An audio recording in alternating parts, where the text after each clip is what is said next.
What's up, Ragin Nation? How's it going? This is Alex. You watching Ragin Ronin review. I got a review for you, but this movie review isn't for any movie that I saw in the theater recently. It's actually for a movie that I recently purchased on DVD, and that is The Iron Giant. Now, I've always known that The Iron Giant is a good robot movie, but I never went out of my way to check it out, mainly because I don't watch a whole lot of cartoons. I just don't. I mean, animated movies, it's just not my thing. But when I stumble across a really good one, I have a lot of good things to say about it. Now, the reason why I'm watching The Iron Giant mainly is because a little while back, I put out a video called Top 10 Robot Movies, and a lot of people were commenting saying that, why isn't Iron Giant in your movies list? A lot of people made that same comment, and that made me feel that, okay, I gotta watch this movie. I always knew it was good, just because I've heard many people say it was good, but I never really had the urge to want to watch it.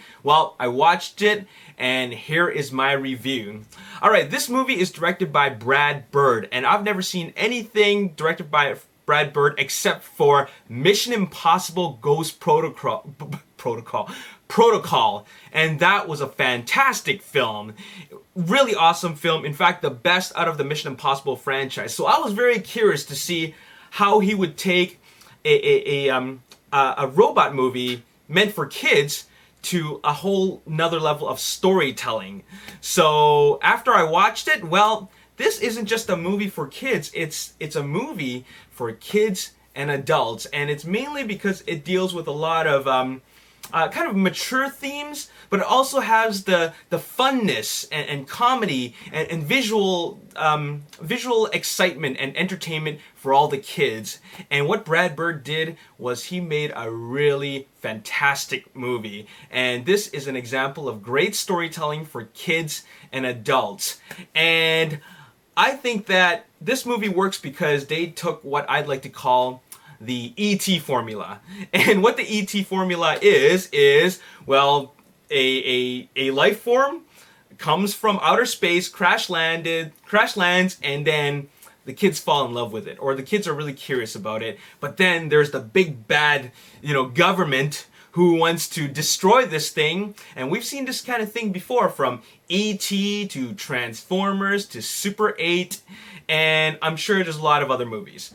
But Iron Giant follows the exact same formula, but that doesn't mean it's a bad movie. Just because you take the same successful formula doesn't mean it's unoriginal or anything like that. I think it's very original in the sense that they decided to use a gentle robot, and the relationship with the Iron Giant and the kid, Hogarth, is just very genuine. It's very heartfelt, and it's just something that you feel should keep on going. It's just such a great friendship and connection that they build together.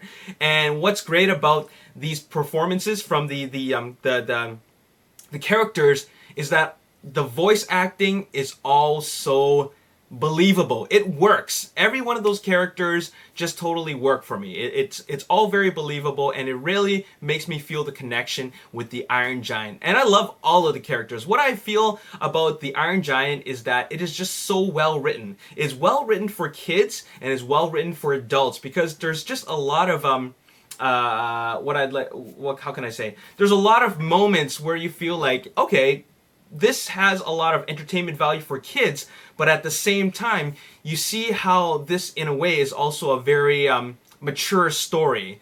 So what Brad Bird did is that he drew a very fine line, and he found the balance to entertain both kids and adults. Now, when I was watching it, I was worried that, oh, this is going to be a kids movie, but you feel the connection, you feel the characters, and you feel the genuine connection that Hogarth and the Iron Giant have for each other, and it is great.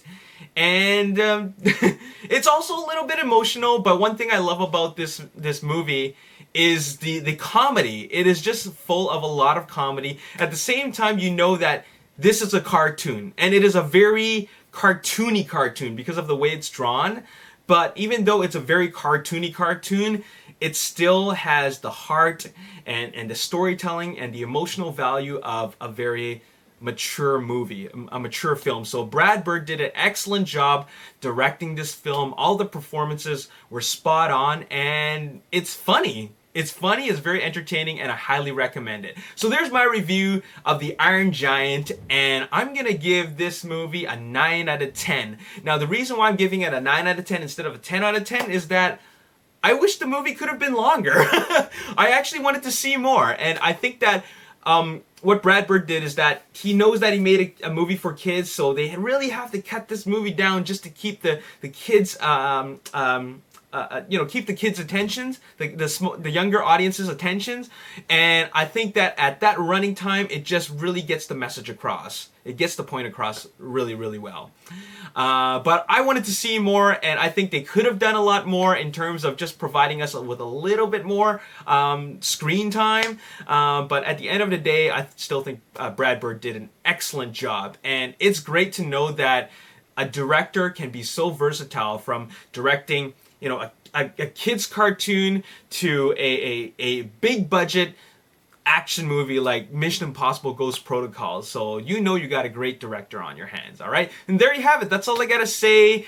As always, if you enjoyed this video, hit the like button, subscribe to the YouTube channel, like me on Facebook, The Ragin Nation. Also follow me on Twitter at Ragin Nation. I'll see you next time. Peace.